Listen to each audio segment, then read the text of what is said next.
Blah. Hello and welcome to Stuff Every Queer Kid Should Know, the survival guide for late adolescence, but also Ohio. I'm Max Emerson, a writer-performer leveraging social media to create independent narratives. Similar to my other endeavors, this podcast is designed to provide vital resources, role models, and tools that enhance your well-being, foster connections, and support personal growth from late adolescence onwards. Welcome back to a brand new episode. Today's guest is Betsy Volk, here to talk about international high fashion modeling. Welcome. Thank you for having me. Thank you so much for being on the show. Betsy is one of my best friends in the entire world, but I'm going to read her official bio. Betsy Volk, a dynamic 27-year-old from St. Louis, Missouri, has been gracing the modeling world for over a decade. Betsy began her modeling career at just 16 as an Abercrombie model. And after moving to Los Angeles right after her 18th birthday in 2015, living in my apartment in Santa Monica, she spent the next 9 years exploring the globe while building her career. Betsy's journey of self-discovery has been just as vibrant as her professional life. Coming out as bisexual at 19, she soon embraced her true identity as a capital L lesbian, a journey that has been integral to her personal growth. Outside of the fashion world, Betsy is known for her active lifestyle. From beach volleyball with all the gay boys and hiking to backpacking and skiing, she lives a life with a passion for adventure, full of physical activity. Betsy, thank you so much for being a part of my brand new podcast. Thank you for having me. I prepared a rapid fire series of questions for this audience to get to know you better in a segment called Who the Hell Are You?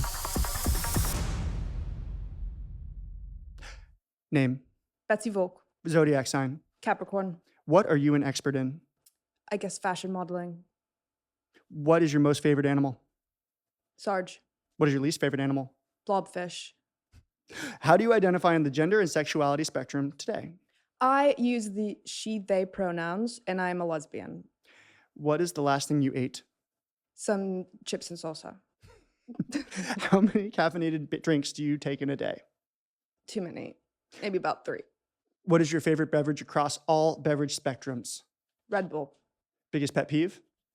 People scratching their heads on public transport. Gross. I had to call someone out in the steam room at Equinox yesterday for shaving. What? And it was packed. No, you're joking. No, I am dead serious. I was like, hey man, I don't think it's the most hygienic thing to shave in here. And he's like, nodded and walked out. And someone was like, someone was shaving? Anyway, sorry, this is your questionnaire. That's my new biggest pet peeve, I can tell you that. I don't know if women would do that. That seems like a man thing. Who knows? Yeah. Dream vacation destination. At the moment, Japan, because I've never been. And we're going to go. And we are going to go. Favorite sport or game? Volleyball and soccer. Favorite thing about queer bars? Well, gay bars, no one looks at me. That's a good thing? Which is great. Okay. On a scale of 1 to 10, 1 being a virtual hellscape and 10 being a queer utopia, how are things looking for queer people in America right now? I would say like a 5. In LA, it seems like it's fine, but I know in the middle parts of the country, things are a little dicier. little dicey, yeah. That's why we have support podcasts. Mm-hmm. What was the last item you misplaced? My keys Where was it? in my door on the way here. God, we're like the same person. What was the last thing you were super mad about? This guy I know calling that boxer a dude in the Olympics. Oh, fair. Yeah, that was pretty gross. Super gross. Had to yell at him. These mad all podcasts day. air a little bit late. Betsy's referring to the Olympic boxer from Azerbaijan or something with elevated testosterone levels that people were falsely claiming was a man, like a trans man. Yes. While I was on vacation with my trans best friend. I don't know anybody who's not mad about that. Even like my older brother who like comments about trans people in sports in a not the most generous capacity was like, that was fucked up. Good. Like, no, like that they were hating on her. Like, not that she was fighting. Oh, yeah, I assumed that. But What was the last thing that made you cry? I was watching the iCarly reboot last night, and I cried at it. Location of the worst date you've ever had? Probably when I still had boyfriends and you took us to that gay circuit party at the water park in Vegas. Oh, yeah, that was fun for me. What is your most prized possession? My plastic goldfish I got in Australia in 2017. Oh, I know him. Shrek. Shrek. Ever wonder how your daily habits, like your meals, sleep, or stress, impact your health? NutriSense offers a way to take the guesswork out of the wellness journey. For many people, managing health can feel like a shot in the dark. They're trying different diets, workouts, and routines, but without the right information, it's hard to know what's truly working. That is where NutriSense comes in. NutriSense isn't just another health trend. It's a comprehensive program that pairs real-time data from a continuous glucose monitor with one-on-one personalized coaching from expert nutritionists. This combination helps users understand how their bodies respond to food, exercise, sleep, and stress, giving them the insights they need to make informed decisions about their health. What sets NutriSense apart is its unique approach to personalized health. While other programs might offer generic advice, NutriSense tailors its advice based on your unique data. With the support of a board-certified nutritionist, users can receive customized recommendations that align with their specific health goals, making it easier to achieve lasting results. If you're ready to take control of your health, visit nutrisense.io/maxemerson to get $50 off your first month. That is nutrisense.io/maxemerson. Or you can click on the link in the notes and use my special code, MaxEmerson, for an exclusive $50 discount. Take the first step towards better health with NutriSense today. If you're like me, you want to fuel your body with the best possible ingredients, whether you're working out, staying active, or just looking to maintain a healthy lifestyle. That's why I'm excited to share with you Peori's Whey Protein. It's not just any protein powder, it's a game changer. Peori's Whey Protein is sourced from grass-fed cows, ensuring that you're getting a clean, pure, and high-quality protein.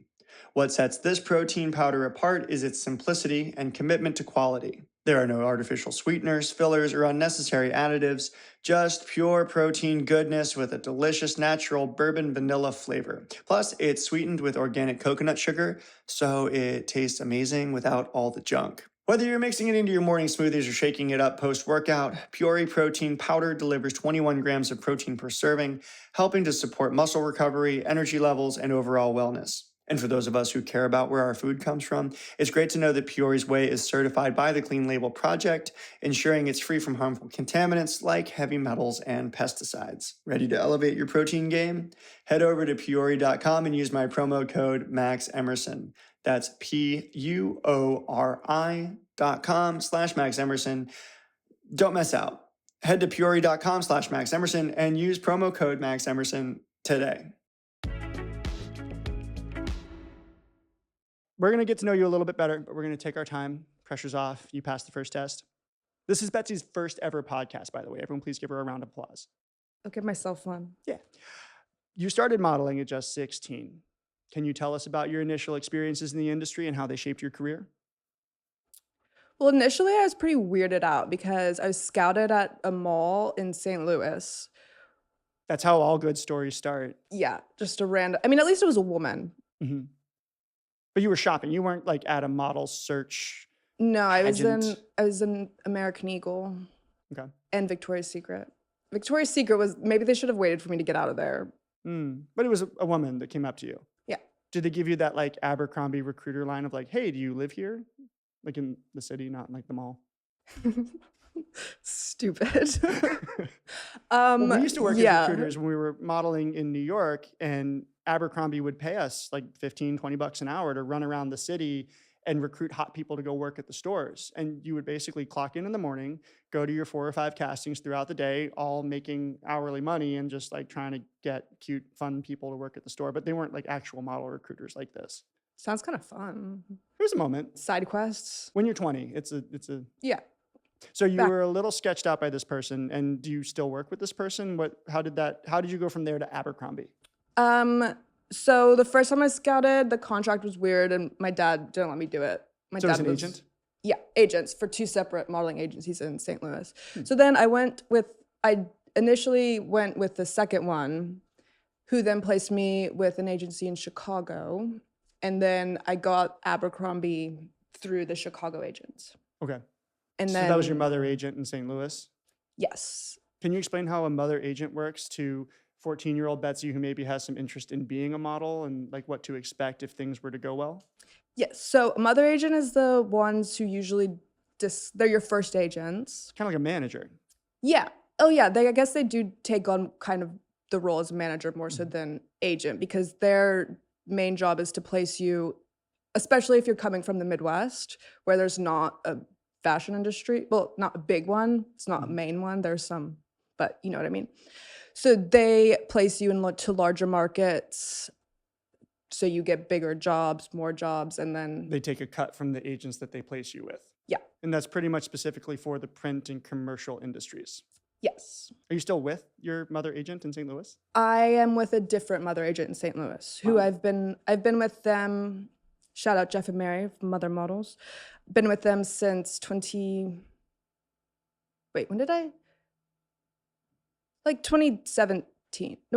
move to LA? 2015. I've been with them since. My research says since you were 18. So I don't. We should talk about how we initially met. We were at the mothership of Abercrombie and Fitch in Columbus, Ohio. The campus. The campus in like weird italics. It felt like a liberal arts college had a baby with a cult.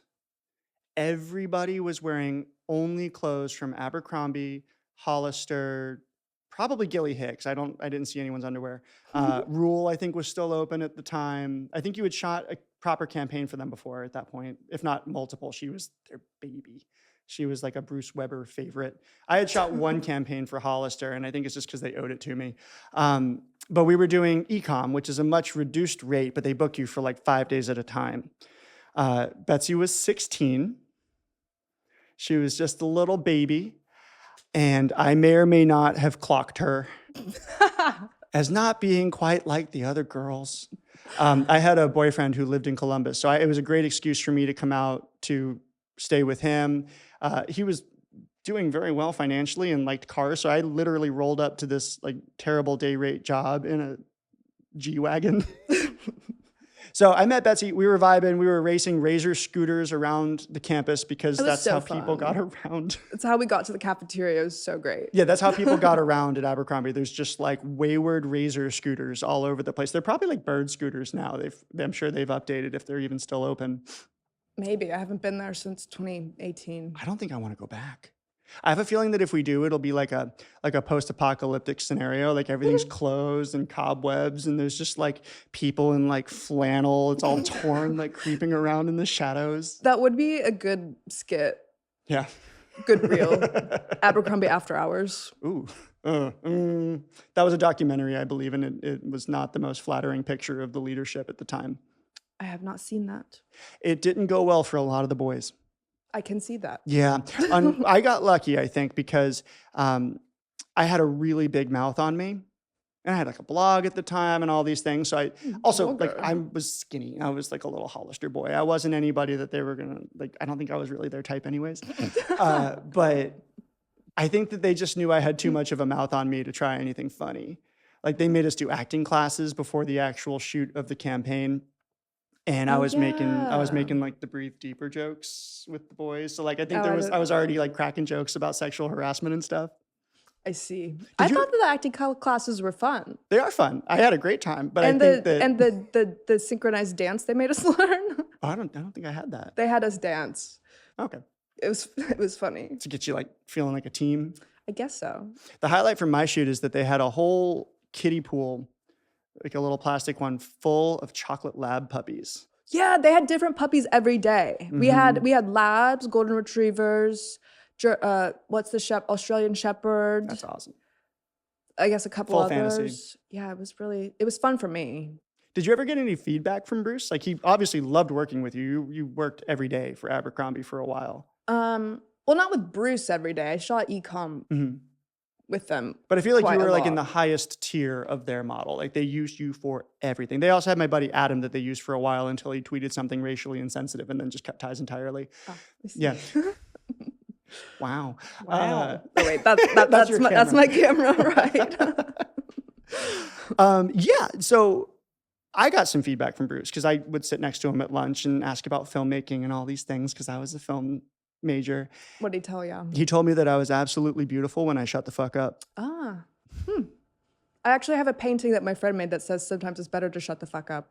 So maybe that can be your Christmas present. It is wisdom.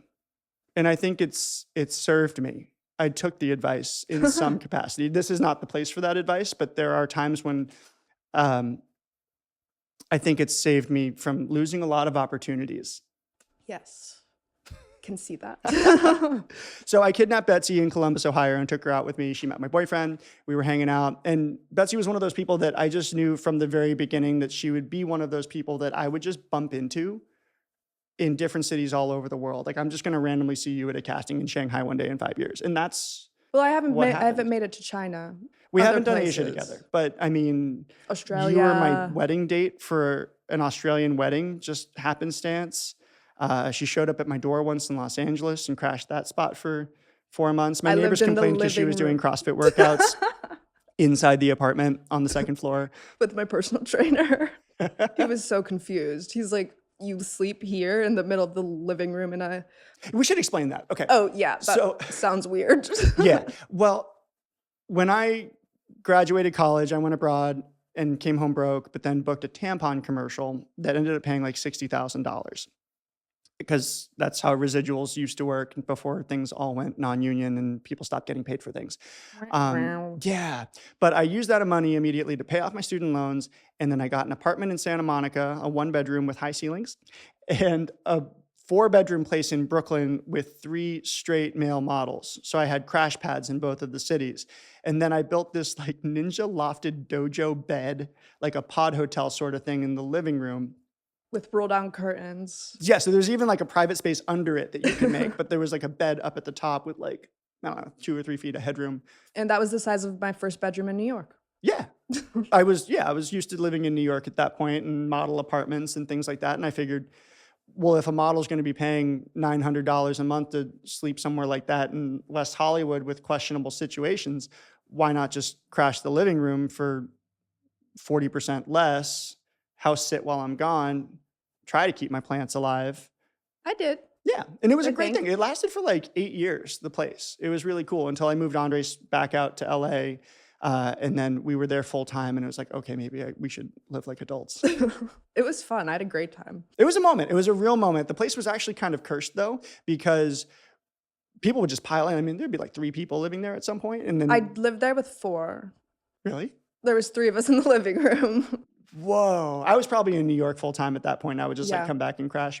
No, it was Yeah, and great. It like was like summer- everybody had like a boyfriend or girlfriend, and they would crash with them. But this was like their central spot. It was walking distance to the beach. It was dirt cheap, but it was cursed because you'd be happy there and not have to work that hard. So everyone just kind of became a beach bum. Like we would just like we didn't have AC, so it would get warm at like 4 o'clock in the afternoon. So it was like, oh, it's time to go to the beach. And then Sunset at the beach. yeah, it was great. It was Daily it was ritual. like a whole crew. It was a moment. Hey there, listeners. If you're looking to boost your vitality and support your reproductive health, we've got something special for you. Let's talk about Shilajit, a powerful natural supplement that's been used for centuries in traditional Ayurvedic medicine. Recent studies show that Shilajit not only increases testosterone levels, but also significantly improves sperm quality and quantity. We're talking better sperm count, enhanced motility, and healthier morphology, all key factors for the male parts. But not all Shilajit is created equal. That's why we recommend Black Lotus Shilajit. Sourced from the pristine Altai Mountains, Black Lotus Shilajit is pure, potent, and packed with fulvic acid and essential minerals. Unlike other brands, Black Lotus undergoes rigorous purification processes to ensure you're getting the highest quality product on the market. So if you're serious about optimizing your masculine parts, Black Lotus Shilajit is your go-to supplement. Boost your energy, enhance your fertility, and feel your best naturally. My favorite product of theirs is the tincture. I leave it under my tongue for like 15 seconds and go. Try it today. Head over to blacklotusshilajit.com and use code MAX for 15% off your order. That's blacklotusshilajit.com, code MAX, because you deserve the best. Stuff Every Queer Kid Should Know is brought to you by Max Emerson's Patreon. Do you ever feel like daily Instagram updates from your favorite influencers just aren't enough? Are you curious what the VIP section of social media is like? Well, buckle up because Max Emerson's Patreon page is here to rescue you from the mundane. Get ready for exclusive access to Max's wild adventures, behind-the-scenes shenanigans, and a smorgasbord of engaging content that you won't find anywhere else. From sneak peeks to surprise gifts to mentions in the credits of videos and podcasts, Max's Patreon is the ultimate way to support independent queer storytelling. So what are you waiting for? Join today and let's make the internet a little more colorful one Patreon pledge at a time. Patreon.com/Maxisms. Let's talk more about you moving to Los Angeles. What was that process like? You were sort of doing college. What happened? Like, when did you make the decision to come to LA? Wow. Your mom's not going to watch this. It's fine. Well, she follows you, so she might, but Yeah. she already knows. I was meant to move to LA for my senior year. So my junior year of high school, I was working, like, I was never in school. They almost kicked me out because I was in Ohio with Abercrombie the whole time. Yeah. So for my senior year, I switched to online. And then I was meant to move to LA then, but then my parents changed their mind. And they're like, no, you have to finish high school first. Mm-hmm. So that peeved me a little bit.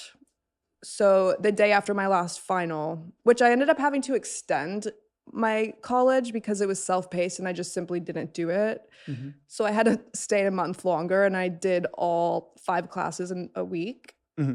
and booked my flight to LA the next day without telling them. Kind of sounds like what you did this year. This Moving might back be from London. it might be a trend We're with noticing a me. pattern here? Okay. Wait, what part of it? Just running off to LA and like, Oh, yes. okay. So you came and joined the circus. So then I came and joined the circus. How was the LA transition for you? Was this the first time finally living in a big city? Yeah, but when I was doing online college, I did spend a lot of time in California because my aunt is in San Diego, and then that straight boy I was dating at the time Mm-hmm. was from Orange County. Right. So I was kind of like halfway here, and I already had a bit of a community, sort of. Yeah. Not, well, in Orange County at least. And then my aunt was close. So it was pretty easy. We were all bouncing around a lot at that point. So I wouldn't even call Yeah. it moving to LA as just sort of being based out of LA at the time. That's why 4 people could share a 1 bedroom, is because no one was really Yes. there for more than a week, a month anyway. That is true. I think Lissy she might have already been a flight attendant at that point. How has the extensive travel influenced your modeling career and kind of your personal growth as a result? Well, it got me out of the Midwest bubble. First and foremost. That's like, I think, the most important thing. I used to have like super, super bad social anxiety. Like I would like shake and like be so quiet. Hmm. And then I booked the Abercrombie campaign, which was a group of 50 models in Underwear. underwear in Santa Barbara. Wrestling and cuddling and And I was just Yeah. alone. And I like walked into the lobby and I was just like, okay, I just have to like mask on is like, you're social now. Just like, I just really just like threw myself into the mix. well, that's why they do the acting classes, is to kind of Yeah. break down the I mean, it's an intimidating group. Yes, it was. It was. But that was the first time I had like met anyone outside of like the Midwest. Like there's people from all over the world Yeah. of all ages. I was the youngest one by like kind of a lot. I don't know why they had me shooting adults. I was 16. Did they have a kids Yeah. section? Oh. And some of the kids were older than I was. But it would mean it was fun. I think I've always had since moving, I've always kind of had older friends. Why do you think that is? Because I think I always wanted to not be the oldest sibling. Oh. Why is that? You don't like the responsibility? Yeah. You're more of a passenger princess? Yeah. Although I do like to drive. That's fair, because I've noticed like with the girls that you date, they tend to be very organized. You tend to date for your structure. I guess you could say that. Betsy and I are kindred spirits in several capacities, not because we both struggled to finish high school. Hers because she was working as an international model, mine because I got expelled for smoking weed. We both very much don't like being told what to do. And we both, some would say suffer, but I would say we benefit from goldfish brain. Right? Huh. Like you moved into the apartment down the street a couple months ago and there's still soccer chairs in the living room. Like it's My okay. couch is being delivered today. I trust you. I believe you. Unless I cancel it and buy a different one, which I might do already. But what I mean is I think that goldfish brain is bliss. I think that it makes you be a lot more in the moment. Because let's talk about like the first time traveling internationally. And actually, it's not just going to Europe for 2 weeks and visiting and seeing the sights. You're actually living somewhere. Oh, Where was yeah. the first place that you went? After LA, Sydney, Okay. Australia, which that was my first time being anywhere that wasn't Mexico. But it's kind of that was an easy transition because they speak English It's like a and soft, Uber soft, it's like toe in the existed. water. It was toe in the water, yeah. Okay, but you're still on the other side of the world, all by yourself. How did like what was the shock of that like? Because I think a lot of people when they think about a modeling career, they think it's exciting and glamorous and fun all the time and crazy and how like what was the reality of it? Like what were the challenging parts? Well, it wasn't all that challenging for me, Ugh, to you're be always so honest. blessed. You just land and No, start I working in was places. super, super lucky because my dad's friend lived in Sydney in this like beautiful house in Paddington and who was like never home. So I guess the struggle Hmm. was like not having friends at first, but I went there like not wanting friends because I like hated everyone at the time. It was like my big teenage angst era. Before we got the medication balanced. Yes, before any of the medication. Wow. Yeah. Wait, actually lie. I just wasn't on the right kind. Yeah, is in the like the testing phase. Yes, getting my concoction right. What was the most challenging place that you visited then? Um, Would it be a non-English maybe speaking place? Berlin. I think Berlin Why? because I was there right post-COVID, like in 2021. Yikes. So the city, well, also I didn't know anyone after being in lockdown for like 2 years, a year and a half. I don't know why I thought going to a non-English speaking country where I didn't know anyone was like the right way to transition back into the world. Yeah, and Berlin is notably like a sad, gloomy, dark place that Yeah. is very artistic, which means that you kind of have to be plugged into the community there. Yes. But you're So Betsy, you make friends everywhere. Was there any like memorable moment or experience where things kind of clicked there? Or yeah, when I met one of my best friends now, shout out Sasha. hey, Um, yeah, I met him at a club. Well, I met these two American girls there, which was like super random, but I don't want to talk about that because that's just like a long, chaotic well, I story. feel like one of the big benefits is you were already out at that point, right? Yeah, So being queer in Berlin is kind of your golden ticket into a lot of spaces. yeah. And then like meeting someone who's super connected in the art world is also a nice golden ticket into. Was there like a favorite? Did you have like a best night ever out in Berlin one time, or a favorite place that you'd been to? Anything that's like a kind of a pinnacle from that trip? It's gonna sound bougie, but I quite like Borchardt I don't. post-COVID. What is that? It's like That sounds like this. soup. It's like a fancy like French restaurant that has like turns into a club at night in the basement. Okay. But during COVID, the whole upstairs wasn't open. Okay, when I go out, I kind of like find places to hide that's like away from the crowd, so I'm Hmm. still out, but I'm not like in it. And this is just a But you huge. would go out with like the promoter dinners and stuff, right? Yes, when I first moved to LA, I was a Can little. can we explain how that works to maybe the uninitiated, what a promoter dinner is and what that lifestyle is like? This is primarily a female model privilege that they get. Every so often, if you're like friends with like 8 girls, they'll let like a boy tag along. But this is explain this. Okay, so this is how so there's these club promoters who work for the club and their goal, like their job is to just bring models to the club. But it's not just to human fill trafficking. it. It's not human trafficking, Not but quite. they do get paid. They do. I mean, it's fun, but Did you ever feel like you were gonna get like Liam Neeson style taken in any of these environments, just kind of knowing that there's like a price on your head in these environments? no. That's good. So you only go out with like kind of the more reputable promoters, people that were trusted and things like that. Yeah. I mean, I definitely wasn't in like, I probably was put into some sketchy situations, Yeah. but I kind of like know when to like, got a good head on my shoulders some of the You time. can smell it. So I can smell it and I can also be a little outspoken. And I don't think anyone wanted to deal with me if they did anything. Yeah. You also had like a much more stable upbringing than I think a lot of like, the kids coming from Eastern Europe or Brazil and stuff where they're more financially dependent on the people bringing them there. So you had a lot more power to say no, which I think is something to be really grateful for. Yes, I am grateful for that. I was flat broke through college and a bit after until tampon money land. And I was always hustling. I was always doing things. Like I did a model contract in Shanghai, but then I was also producing events for expats at fancy restaurants and like doing all like I was always like trying to reach out and do other things. And one time living in New York, this guy tried to recruit me to be one of the promoters, to be the guy that organizes the girls. Cause just like the Abercrombie thing at castings, you just go and recruit people like, hey, do you want to come to this club? Yeah. And he started explaining the breakdown, like the way that the girls are judged and what the price is like based on their quality. And Ew. oh my God, no, my eyes just like glazed over. And I don't think I heard another word that he said. You know, it's like that scene where like the frame gets kind of foggy and it's like that Charlie Brown teacher, the little Yes. I was like, how do I get out of here? I couldn't do it. I didn't do a single night.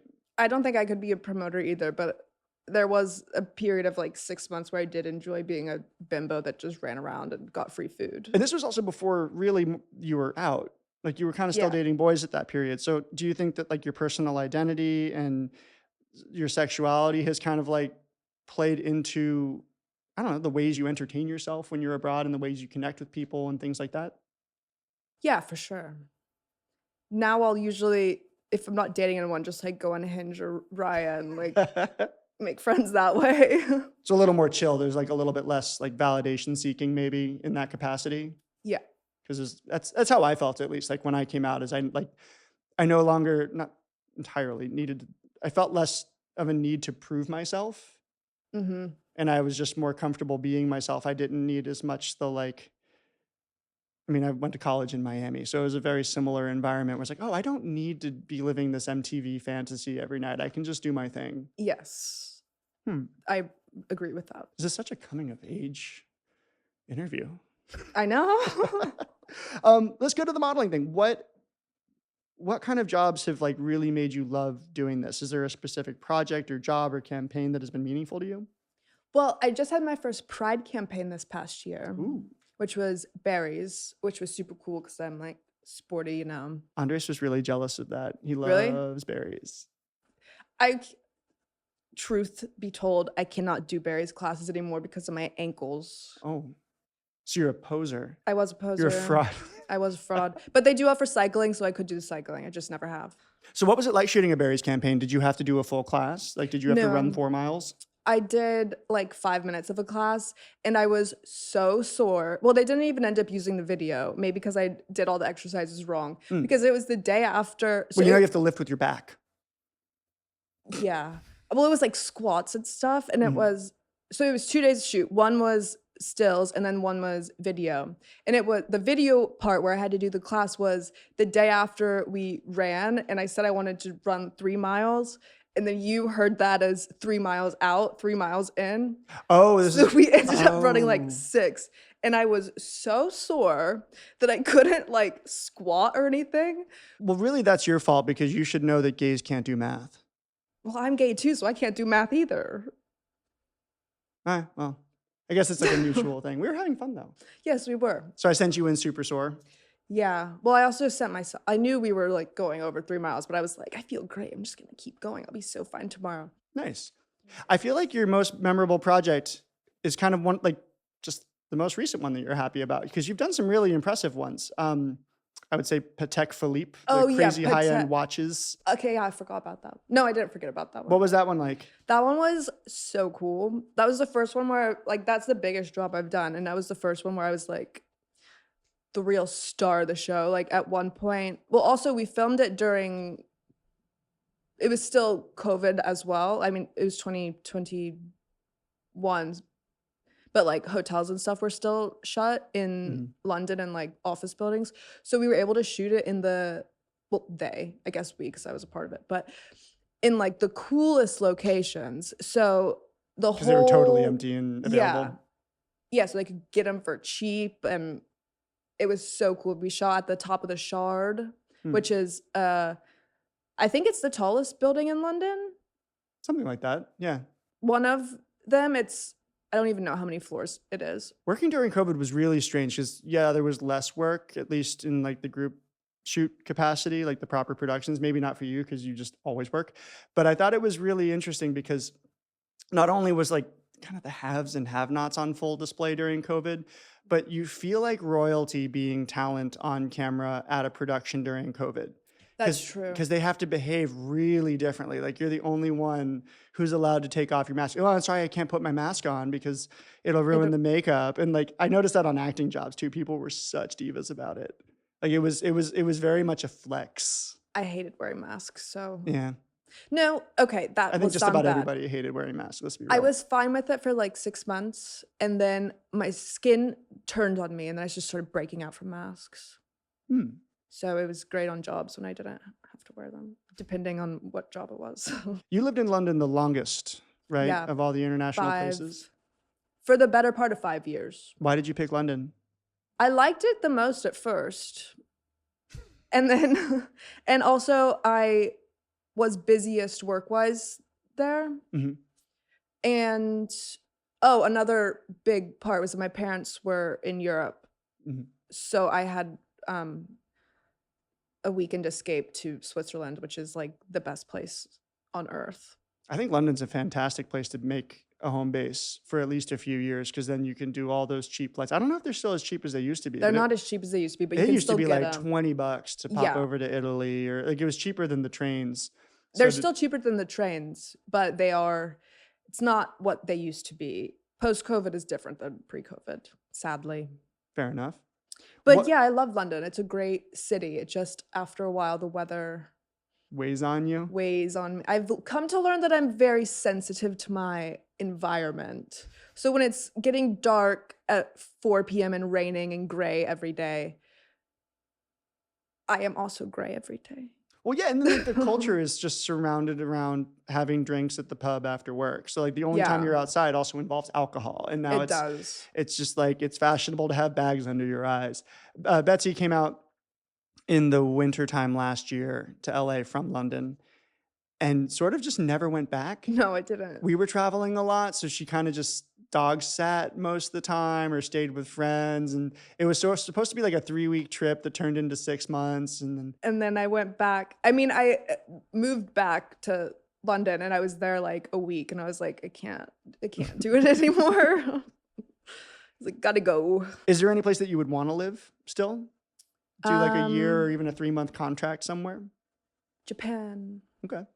I've never been. Highly recommend. But I've never been to Asia at all. Oh, I already said that. But you've never stayed in a model apartment, which we should talk about.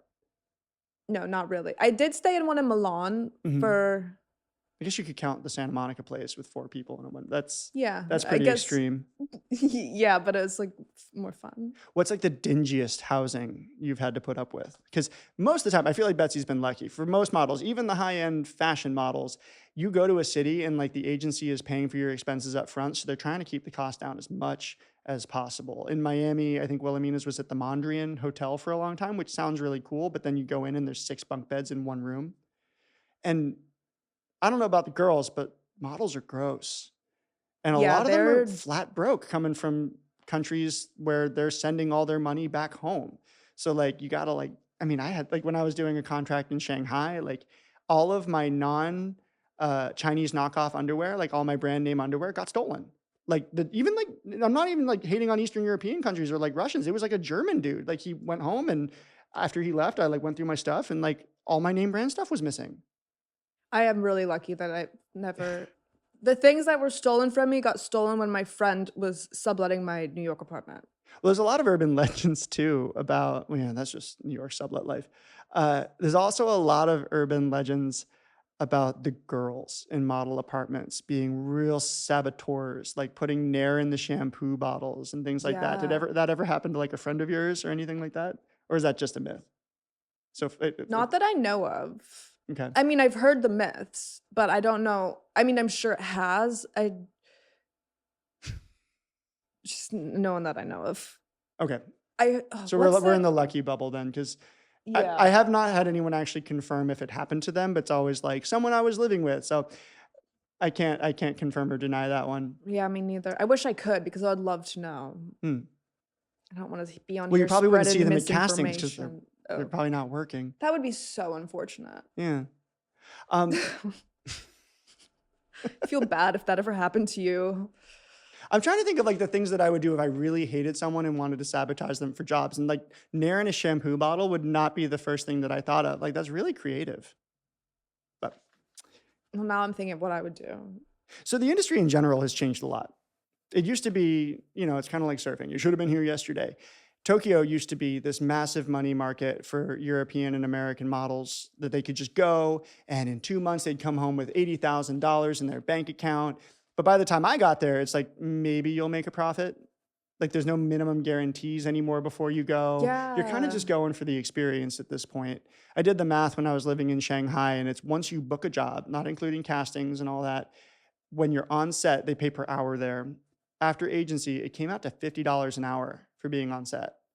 So you had to work like a dog to make any money. Yeah, ecom is not easy. And it's only going down. And that was 6 years ago. 5 Yeah. more is probably 10 years ago at this point. So what advice would you give to aspiring models about the industry today?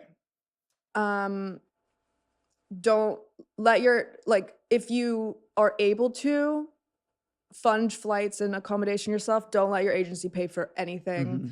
During fashion weeks, don't let them get you a car. People think that it's free, and then they'll end up like walking out of fashion week with like in debt because one, shows don't pay that much. And then their agents would be like, oh, we'll cover your hotel, we'll cover your driver. And that's expensive. And they mark it up. So there's Yeah. a whole racket that goes on where they'll fly you in and cover all your expenses, but then they take that out of your paychecks when you get it. So Yeah. they're now making money housing you. They're making money taking you around. Who knows what their deals are with the promoters and the kickbacks and things. But yeah, if you can, take care of yourself and be responsible for your own travel, because they're not looking out for you. Yeah, I'm really lucky that I was able to not put anything on my agency tab. How do you feel that social media plays into modeling today? Very heavily. Yeah, because you work so much and you have a following. You have about 20,000 followers, but that's not 17.5. what.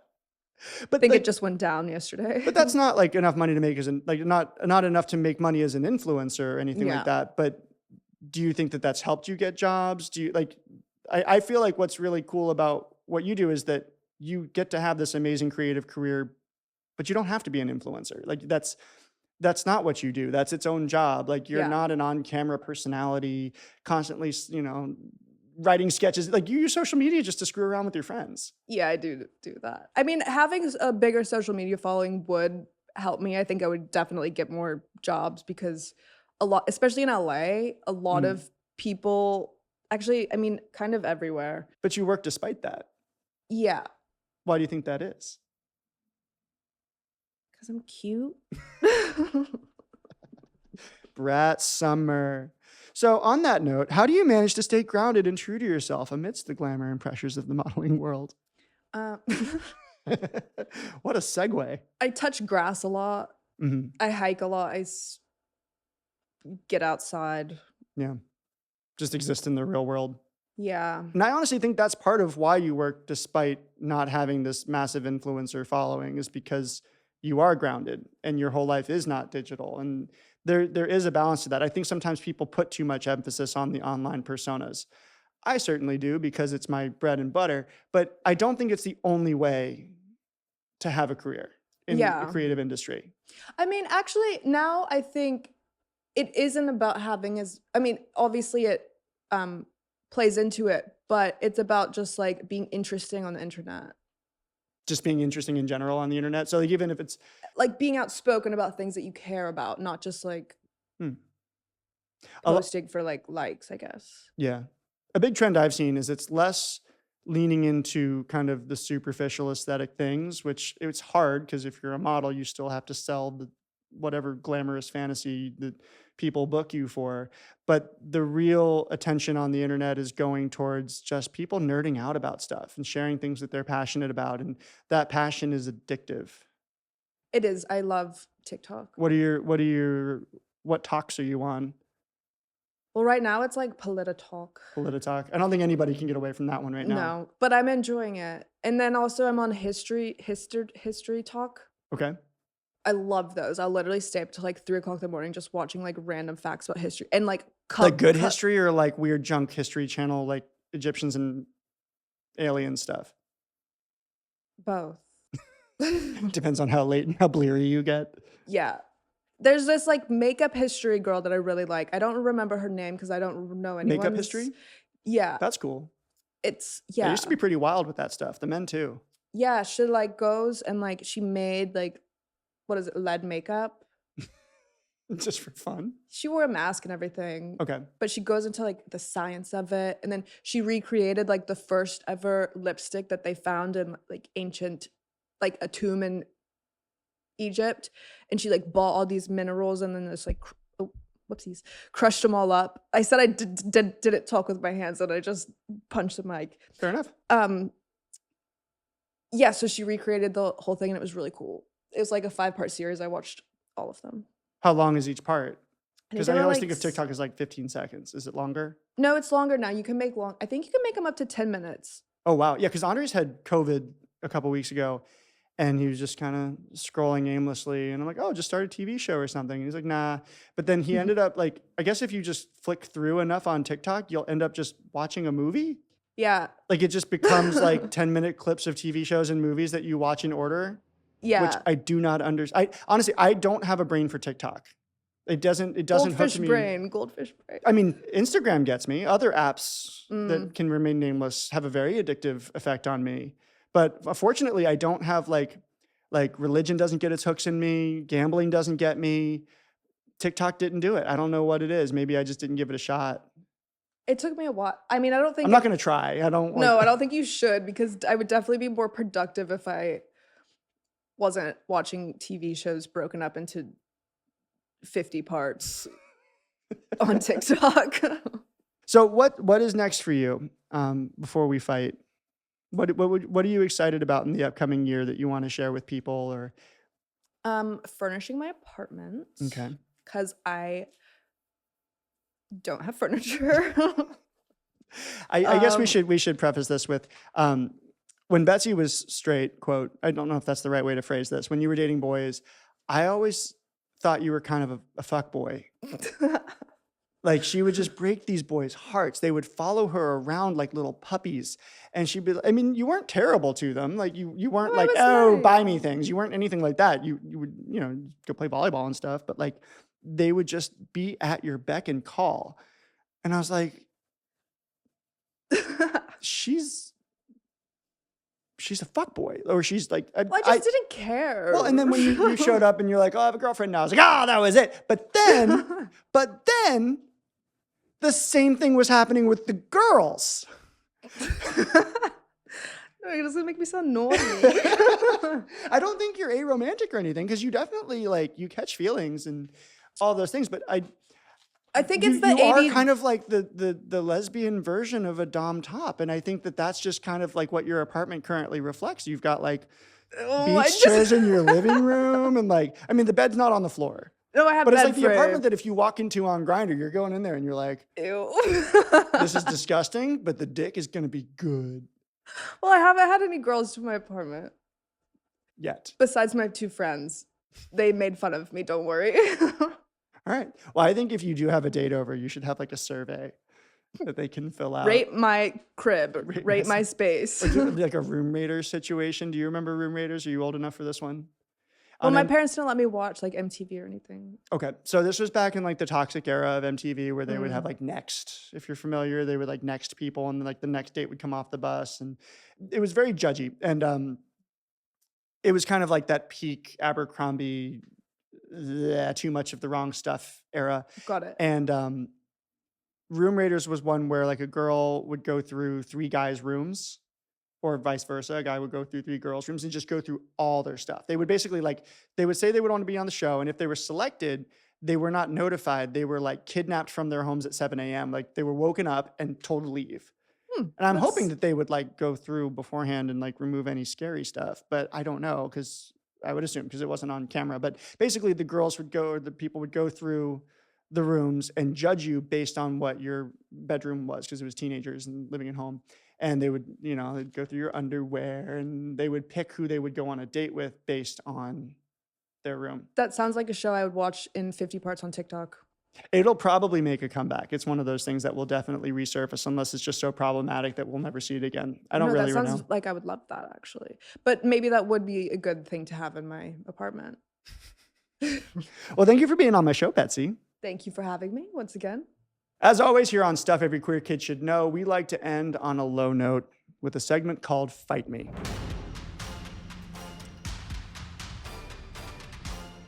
Betsy has been given a list of controversial subjects from which she can pick one to argue about. She has selected which arguments she's going to do, which side she's going to take, and whether or not she'd like to go first. What have you selected? Real estate. Wait. The real estate one. The real estate one, yes. So real estate agents, is that a real job? What are you arguing for or against? I'm arguing that it is a real job. Are you going first or second? Second. Oh, wow. Are you sure? No. Yes. Okay. I want to mix it up. All right, 60 seconds. Real estate is not a real job. Absolutely. Even if you had picked if you had had me argue that it was a real job, I would not be able to argue that it was a real job. The entire job is taking a headshot and like putting it on a wall somewhere. You literally just show up as someone looks at a house and then you forward them documents. They invent the job. It's something you can totally do yourself. They do this thing where they like try to separate the buyers so their egos don't get involved and they can just get the deal done. But that's not a necessary thing. If you're just like a reasonable human being, you know not to insult someone's home to kill a deal.